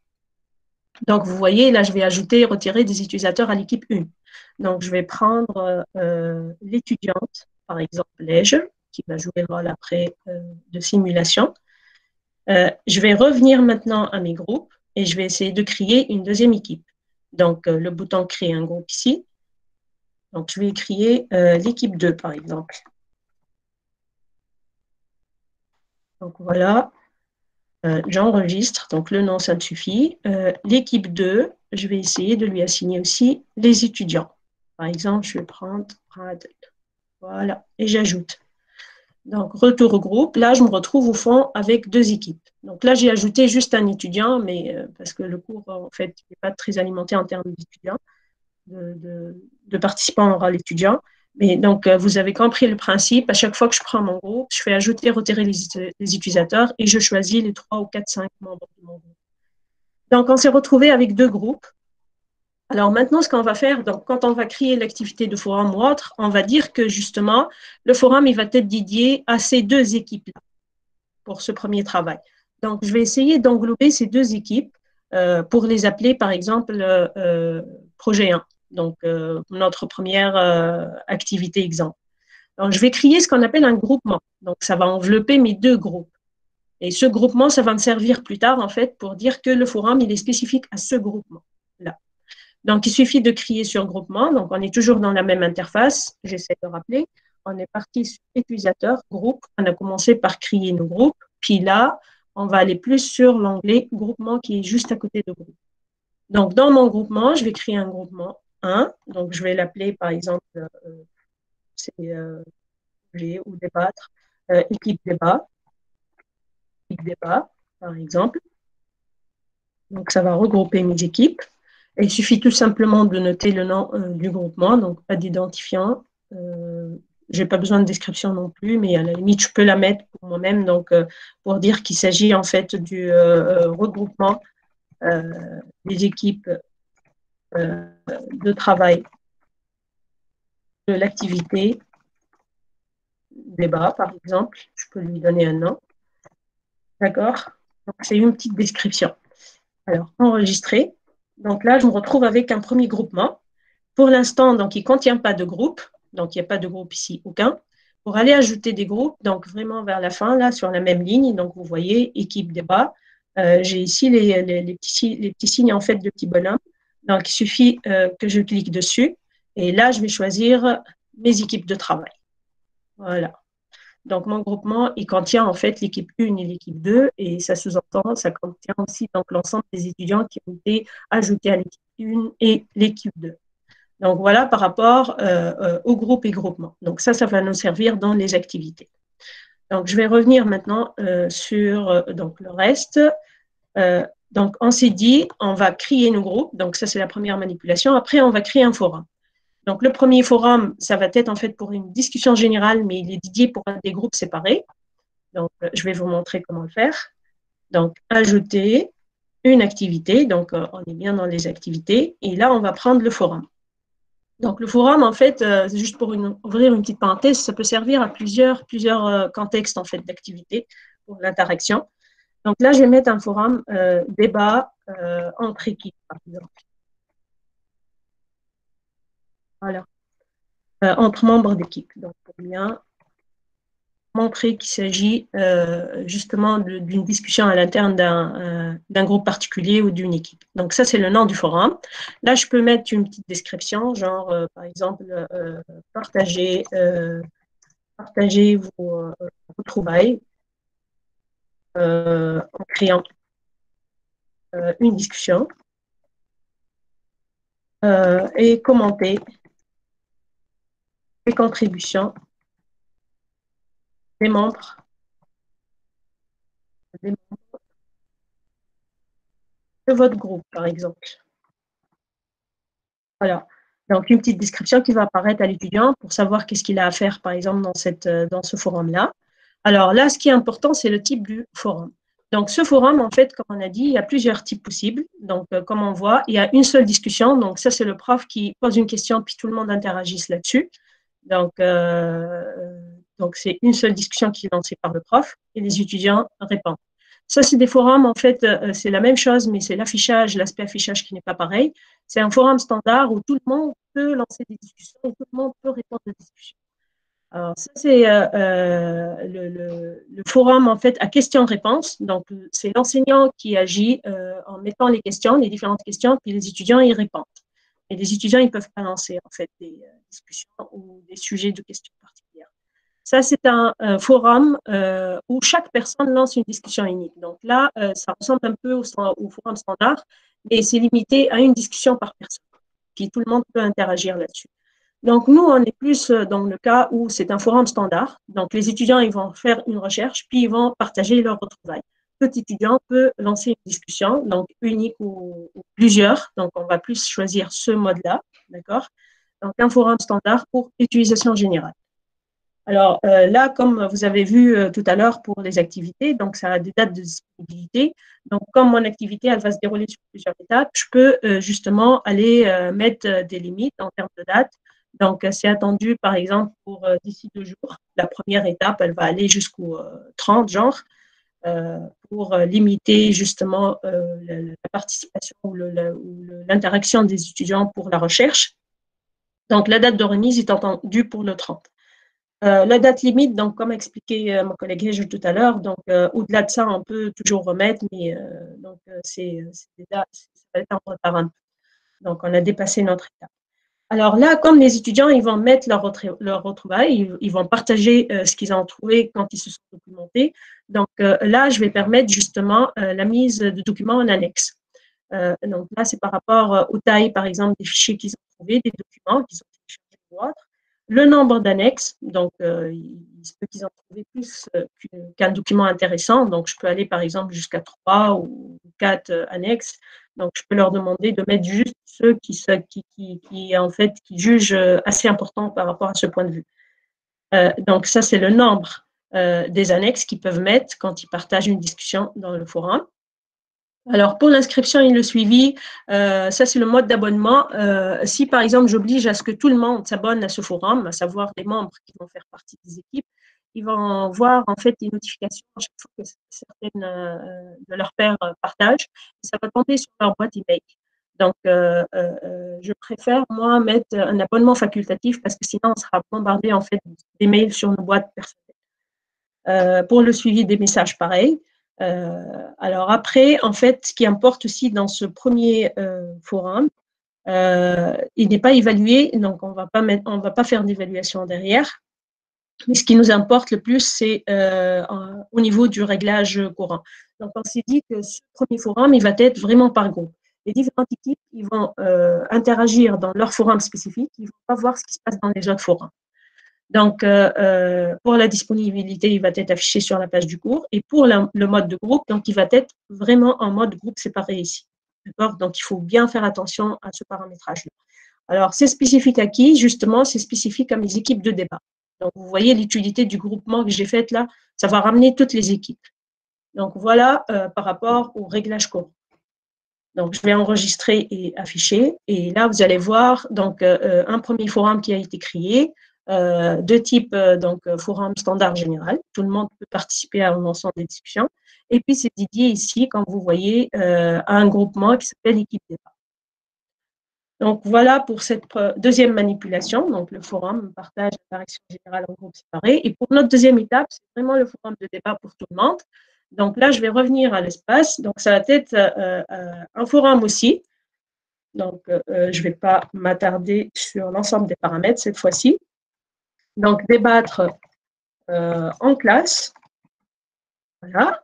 Donc, ce qui va changer, donc je peux toujours mettre une petite description ici. Donc, ce qui va changer, donc c'est surtout le type de mon forum. Donc, ça va être ici, on va mettre tous les points de vue et on va créer des fils de discussion sur chaque point de vue. Donc, ça va être un forum questions-réponses ici. D'accord? Et ce qui importe aussi, c'est le réglage en fait courant. Cette fois-ci, ce n'est pas un mode groupe séparé. Il n'y a aucun groupe, c'est tout le monde. Tous les participants du cours vont y participer. Donc, je dois mettre aucun groupe ici. Donc, voilà les deux paramètres sur lesquels on doit s'attarder. C'est la spécificité de ce type de forum, puis le fait qu'il est ouvert à tout le monde. Donc, voilà mon forum. Enregistrer et revenir. Alors, maintenant, je vais y aller sur ce premier forum-là, en tant que prof, en tant qu'enseignant, et je vais essayer, en fait, de créer les fils de discussion. Par exemple, le premier point de vue 1, là, je vais donc mettre la description ou les consignes. Donc, allez-y, genre, débattez-vous, donc mettez votre avis et tout. Et puis, les autres étudiants qui se sont documentés sur un point de vue, donc ils doivent justement argumenter. Ils doivent répondre. Donc, je vais mettre les consignes ici. Donc, ça, c'est un premier point de vue. Une autre question. Donc, je peux poser plusieurs questions qui vont se résumer à mes points de vue. Donc, point de vue 2, cette fois-ci. Donc, pareil, ici, je dois mettre les consignes aux étudiants ou la question même. Et puis, je fais envoyer. Donc là, en tant que prof, vous voyez, j'ai créé deux fils de discussion. Donc, j'ai posé 2 questions. Donc, dans ce contexte-là, on a plusieurs points de vue, genre 4 ou 5. Donc, je vais créer les 5 fils de discussion. Alors maintenant, ce qui se passe, c'est que les étudiants, ils vont être invités, donc justement à aller sur ce forum-là et à y répondre. Donc, on va vous montrer la manipulation tout à l'heure. Elle va prendre la main pour justement participer dans ce forum. Je vais compléter maintenant à implémenter mon activité. Je vais mettre tout l'ensemble ici, là, débattre. Alors là, j'ai créé les 2 forums pour mes 2 temps d'activité ici, débat en équipe et débat en grande classe. Et maintenant, donc, je vais essayer de vous montrer le devoir de groupe. Alors, pour le devoir de groupe, si je vais revenir sur le devoir de comme il y a eu un dépôt, donc il y a une personne qui a déposé, je pense que je ne vais pas pouvoir modifier le mode de mon devoir. Alors, ça se passe où pour dire que c'est un devoir de groupe ou individuel? Ça se passe au niveau de ce paramétrage-là, donc réglage de remise en groupe. Alors, ici, comme vous voyez, les étudiants remettent leur travail en groupe, donc c'est marqué non. Donc là, normalement, je peux mettre oui. Donc voilà, il faut dire qu'il s'agit vraiment d'une remise par groupe. Est-ce que ça requiert un groupe justement pour remettre un travail? Donc là, je vais dire oui. Il faut que l'étudiant fait partie d'une équipe en fait pour pouvoir le remettre. Est-ce qu'une fois qu'un membre en fait du groupe remet, est-ce que ça exige la validation de tous les autres membres pour que le fichier soit fait ou non? Donc, généralement, on peut leur mettre en consigne et donc il suffit qu'une seule personne elle dépose. Comme ça, on peut aller chercher le travail. Alors, le groupement, justement, pour les groupes d'étudiants, donc là, ça va être mon groupement équipe débat. Donc, ce devoir-là, il est dédié pour l'ensemble des étudiants qui ont été en fait dispatchés dans l'ensemble des équipes de ce groupement-là. Et une remise par groupe, elle va être effectuée ici. Donc, voilà en fait où ça se passe, le devoir qui a été créé tout à l'heure. Donc, je n'ai pas refait toute la manipulation. L'idée, c'était de créer un autre devoir dédié à cette activité. Mais là, pour faire court, en fait, pour respecter le temps. Donc, je vous ai montré juste là où il faut s'attarder. Donc, c'est par rapport au réglage de remise en groupe. Et là, je vais mettre dans enregistrer et revenir au cours. Donc, voilà un premier exemple justement d'activité. Et comment on la monte? Donc, il faut en fait jongler en différents outils Moodle pour pouvoir implémenter toute l'activité qui demande de l'interaction en 2 temps, puis une remise de travail en groupe. Donc, cette remise, en fait, on a dit que ça prend un template. Si je reviens sur le devoir, donc le template a donné aux étudiants. Donc, comme a montré Madame Egel tout à l'heure, en fait, je peux mettre une consigne ici sous forme de document ou je peux aussi glisser mon template là. D'accord? Je peux ajouter un fichier ici qui va être sous forme Word ou autre et qui va donner un canevas de travail aux étudiants. Donc, ils vont le récupérer, ils vont l'alimenter et puis ils vont le déposer.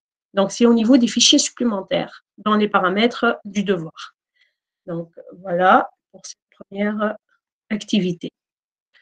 Alors, je vais essayer de vous montrer une deuxième activité, puis on va donner le temps pour les questions. Donc, la deuxième activité, c'est un exemple d'activité collaborative justement pour coécrire cette fois-ci, pour construire quelque chose ensemble. Toujours dans l'esprit de on se dépatche en petits groupes, on fait un travail, puis on revient en groupe, puis on fait une synthèse. Alors, le scénario de l'activité. Donc, cette fois-ci, l'enseignant, il va choisir des thématiques par équipe, mais on a vu tout à l'heure, c'est l'enseignant qui a désigné en fait les équipes. Cette fois-ci, on va changer un peu, donc on va demander aux étudiants de se regrouper en équipe.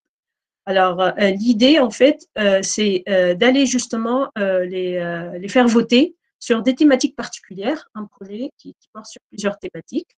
Chaque équipe, elle va se concentrer sur une thématique. Donc, ils vont voter pour choisir une thématique particulière. Alors, une fois que les équipes sont constituées, donc le prof, il doit créer ses groupes comme je l'ai montré là. Et puis, la deuxième étape, donc les étudiants, ils vont rechercher, ils vont effectuer des recherches sur leur thématique, ils vont partager, interagir en groupe.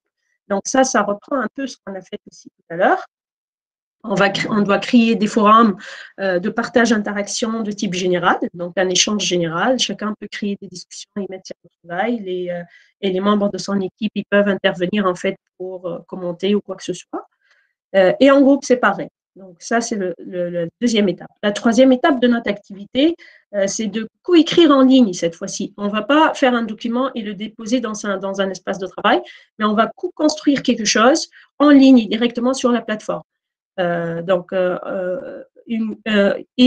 rendu, ça va être structuré. Donc, comme on a dit tout à l'heure, par respect à un template, cette fois-ci, ça va être structuré, donc en ligne. Alors, les outils qui permettent d'implémenter cette activité sous Moodle, donc on voit le sondage comme outil qui va nous permettre de dispatcher les étudiants en équipe par respect à leur choix, cette fois-ci. Une fois que le choix est effectué, donc l'enseignant, il va créer ses groupes.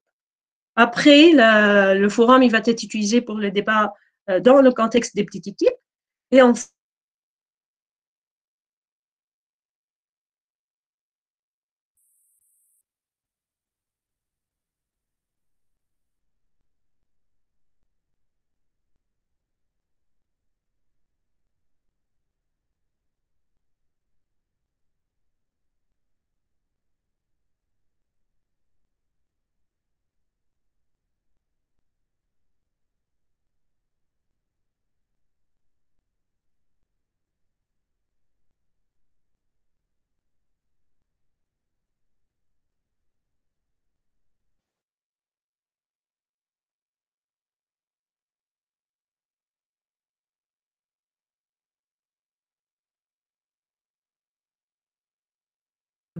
entre ces thématiques, et je vais mettre attention, par exemple, premier arrivé, premier servi. C'est bon. Est-ce que vous entendez Wafé? Wafé, un certain moment, il y avait une coupure de son. Donc, on n'écoutait pas ce que tu disais. Mais maintenant, c'est bon. On arrive à te suivre parfaitement. OK. Ça a coupé longtemps? Depuis un petit peu la manipulation. Peut-être si tu peux refaire la manipulation juste pour qu'on puisse te suivre dès le départ. Voilà. La manipulation au niveau des forums ou peut-être non, juste non, c'est bon, juste au sondage. Non, c'est uniquement au niveau du sondage. Parfait, d'accord. Donc, le nom du sondage, donc choisir votre thématique de projet, la description, choisir entre ces thématiques. Attention, donc premier arrivé, premier servi. Parce qu'on va limiter au fond, comme je l'ai mis ici, donc pour une bonne dynamique ici d'échange, donc on va mettre 4 ou 5 par thème. Donc, je vais limiter les options à 4 ou 5, disons 5 par exemple, membres dans la même équipe. Donc, là, je peux décider de l'afficher ou non. La description sur la page du cours, ou sinon, si l'étudiant clique sur le sondage, ça va apparaître sur la page dédiée au sondage web. Alors, le mode d'affichage des options que je vais mettre, à savoir les thématiques, est-ce que je les affiche de façon horizontale ou verticale? Donc, moi, je vais les laisser horizontales. Les options sont là. Donc, est-ce que je peux permettre la modification justement du choix si un étudiant est choisi alors que le sondage, il est encore ouvert, en fait, ce qui peut changer son choix? Donc, ça, je peux mettre oui. Par exemple, il décide de choisir une thématique, après, il revient sur une autre thématique pour faire partie d'une autre équipe ou autre. Donc, je vais mettre oui. Je vais lui permettre de changer son choix. Permettre le choix de plusieurs réponses. Donc, non, chaque étudiant, il doit aller dans une équipe et une seule. Limiter le nombre de réponses permis. Là, par contre, je vais mettre oui, parce que justement, par réponse ou par thématique, je veux aller, par exemple, jusqu'à 4 ou 5 étudiants. D'accord? Disons, on va aller jusqu'à 4 étudiants. Donc là, je vais mettre la première thématique, le sujet, le premier sujet. D'accord? Thématique 2. Donc ça, c'est mon second sujet. Je peux décider aussi du nombre qui vont faire partie de cette équipe, donc par exemple 4. Thématique 3. Là, je peux par exemple décider de mettre plus de 5. Donc c'est un projet qui prend plus de travail ou quoi que ce soit, donc je vais mettre 5 étudiants là-dessus. Donc voilà, ça c'est mes champs de thématiques ou de sujets de projet. D'accord? Donc, c'est les principaux champs. Après, par rapport à la disponibilité, donc comme je disais, pour justement mener à bien mon activité, je peux paramétrer quand est-ce qu'ils commencent en fait à mettre leurs réponses et quand est-ce que j'arrête justement ce vote-là. Donc, je peux l'arrêter genre le 30 ou le 31, voilà, pour pouvoir constituer mes équipes. Donc, par rapport aux résultats, est-ce que les étudiants voient ou non les résultats qui en ressortent? Donc, je peux afficher les résultats aux étudiants après leur réponse, une fois que c'est fini. Ou donc, une fois, n'afficher les résultats aux étudiants qu'une fois le sondage est terminé pour qu'ils voient vraiment les équipes finaux. Donc, voilà les paramètres qui importent le plus. Pour les réglages courants, donc je vais atteindre tout le monde, donc ça ne va pas être un groupe séparé, aucun groupe, c'est tous les participants de mon cours. Donc ça, c'est les principaux paramètres. Donc voilà. Donc mon sondage est créé du côté enseignant, donc je vois les thématiques. Après, les étudiants, ils vont choisir et je peux voir les noms qui s'affichent en dessous ici, si on simule la chose. Donc ça, c'est par rapport au sondage. Alors, par rapport au wiki, où ils vont en fait alimenter quelque chose en ligne, donc je vais revenir sur ma démo ici. Donc, le wiki, c'est une activité aussi. Donc, ajouter une activité ou une ressource. Je vais aller sur l'onglet activité. Donc, ça, c'est l'activité wiki. Alors, je donne un nom à mon wiki, par exemple, votre synthèse. Je vais l'appeler votre synthèse en ligne. Voilà. Je peux mettre une petite description. Donc, c'est toujours, ça tourne autour généralement des consignes, donc les règles. Après, mon wiki, je le veux en fait en mode collaboratif parce qu'on peut créer des wikis individuels. Chacun fait un wiki, mais là, on est dans un contexte de collaboration ou construction. Ici, je vais spécifier le nom de ma première page, genre par exemple introduction et plan de mon wiki. Donc, qu'est-ce qu'il y a comme page après? Le format de mon wiki, donc je peux le laisser par défaut en format HTML, là, comme ce qu'on voit. Pour les réglages courants, donc il est disponible, je l'affiche sur la page de cours afin que les étudiants y accèdent. En termes de mode de groupe, donc je veux bien des groupes séparés, un wiki par groupe, et je vais prendre, par exemple, bon, bien sûr, ce n'est pas les mêmes équipes, je peux créer autant de groupes, d'équipes et de groupements que je veux, et un étudiant sur un espace de cours, il peut faire partie de plusieurs équipes en même temps. Donc, à chaque fois que j'ai une activité, je peux créer des équipes aussi. Donc, je vais prendre par défaut celui-là, juste pour la démonstration. Donc, voilà, grosso modo, les principaux paramètres sur lesquels on doit jouer pour créer le wiki. Donc là, j'ai juste paramétré, oui. On va faire juste une question, si tu permets, par rapport au wiki, en fait. Est-ce que tu peux nous expliquer, c'est quoi un wiki, en fait? Quelles sont les différentes utilisations probables pour pouvoir utiliser ce wiki? Bien sûr. Donc, le wiki, comme on a vu là sur les paramètres, donc le wiki peut être en fait individuel, comme on a vu ici. Donc, s'il est individuel, donc ça peut être utilisé dans différents contextes. Genre, par exemple, je demande une synthèse d'un étudiant, comme un portfolio, par exemple, sur ce qu'il a appris. Donc, je vais lui laisser un wiki tout au long, par exemple, de la session. Et le wiki, il va l'alimenter à son rythme, à sa façon, avec une structure à lui, tout au long du cours. Donc, c'est comme les wikis qu'on trouve sur Internet. Il va essayer de créer une table d'index, donc des pages, des liens entre les pages du wiki. Et il va présenter son travail, ce qu'il a capitalisé, en fait. Donc, ça, c'est les wikis individuels.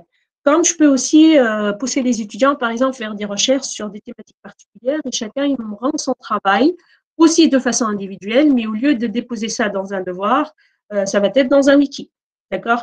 Mais le rôle principal du wiki, c'est la collaboration. Donc, les wikis, on les utilise généralement justement pour co-construire, pour co-écrire, élaborer quelque chose ensemble, que ce soit en petite équipe ou en groupe classe. Donc, les wikis en groupe classe, ça va être collaboratif ou en petite équipe, donc c'est toujours en mode collaboratif. Mais ce qui va changer, c'est plus en fait au niveau des réglages courants. Donc là, je l'ai fait par petite équipe, mais si je veux que ça soit en équipe classe, donc je vais paramétrer de sorte qu'il n'y a aucun groupe et c'est pour l'équipe classe. Donc, pour l'équipe classe, ça peut être aussi des sujets de recherche. Donc, on co-construit ensemble, d'accord? Donc, voilà à peu près les différentes utilisations, donc des exemples d'inspiration des wikis. Donc, là, j'ai créé mon wiki, je l'ai paramétré, mais on a dit ici qu'on veut que ça soit structuré, d'accord? Donc, je vais amener une certaine structure en mon wiki. Je vais, au fond, créer ma première page, là, qui va être partagée aux étudiants. Donc, c'est la page introduction et plan. Donc, en tant qu'enseignant, je vais créer cette première page. Donc, là, je vais mettre deux exemples juste pour la démo. Donc, genre introduction, compléter ici pour l'étudiant. Donc, l'étudiant, il va reprendre ce modèle, il va compléter. Donc, ça, c'est mon introduction. Et au-delà de mon introduction, ce qui importe dans ma première page, c'est le plan. C'est le lien vers les autres pages. Donc, au fond, c'est le lien vers les autres pages de mon wiki. D'accord? Alors là, il faut faire attention. Donc, il faut y aller avec un petit code spécial. Donc, en fait, il faut y aller avec des crochets. Par exemple, c'est ma première page, je vais l'intituler sujet 1, par exemple. D'accord? Donc, il faut vraiment encadrer ça entre deux crochets comme ça. Ma deuxième page, par exemple, sujet 2. Voilà. Donc, ça, en fait, au fond, j'écris une première page qui s'appelle Introduction et plan. Ça, c'est sans continu. Et ça va se résumer à des liens, au fond. Donc, vous allez voir, ça va être des liens. Donc, là, j'enregistre. Donc, voilà ma première page. Donc, ça, c'est sans continu. Et ça, au fond, c'est des liens. Si je clique dessus, ça va m'amener vers d'autres pages qui ne sont pas encore alimentées, bien évidemment. Donc, c'est les étudiants qui vont les alimenter. Ils vont d'ailleurs, une fois qu'ils accèdent ici, ils cliquent sur « Modifier », puis ils peuvent modifier cette page en complétant ici, en personnalisant ici leur titre, par exemple, mais en laissant les crochets. Il faut faire attention à ça, il faut aviser les étudiants.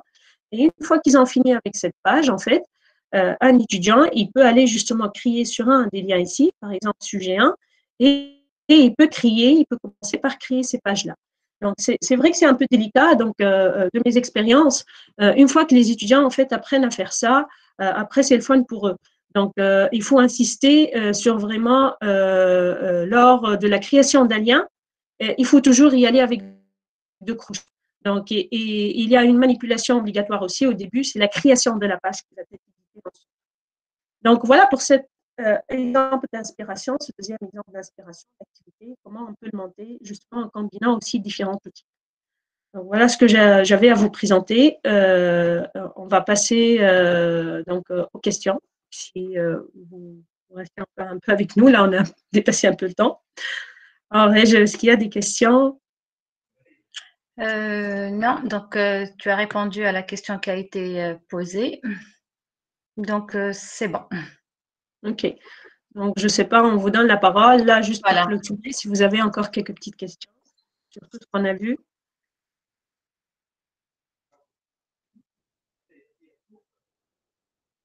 Donc là, on a juste des commentaires. Vous pouvez utiliser vos micros si vous voulez.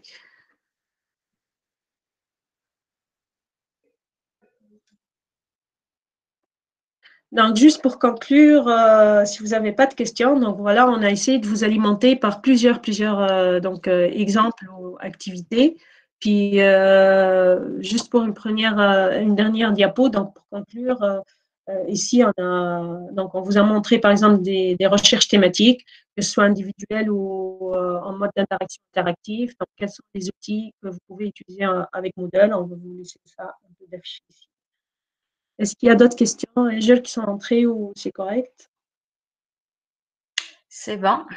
Donc, juste une question par rapport au lien du webinaire d'hier. Donc, vous pouvez le trouver sur la page Facebook de l'UVT. Ça a été partagé hier. Comme vous pouvez aller sur la chaîne YouTube et vous pouvez trouver le webinaire d'hier, d'avant-hier et celui d'aujourd'hui également. Parfait. Donc, merci pour tout le monde. Merci pour votre participation. Merci à vous de même. Merci. Merci à tous. Barakallahu fikum. Je voudrais vous féliciter pour la procédure pédagogique qui s'est beaucoup améliorée depuis 5 ans. Merci beaucoup pour la procédure pédagogique que vous avez adoptée. Vous avez procédé par étapes et ça a été bénéfique pour quelqu'un qui est un peu loin du domaine. Donc, c'est une nette amélioration et merci beaucoup pour cela. Merci pour votre retour. شكرا وبارك الله فيكم. Merci. يعطيكم الصحة وشهية طيبة. Merci beaucoup. عايشة.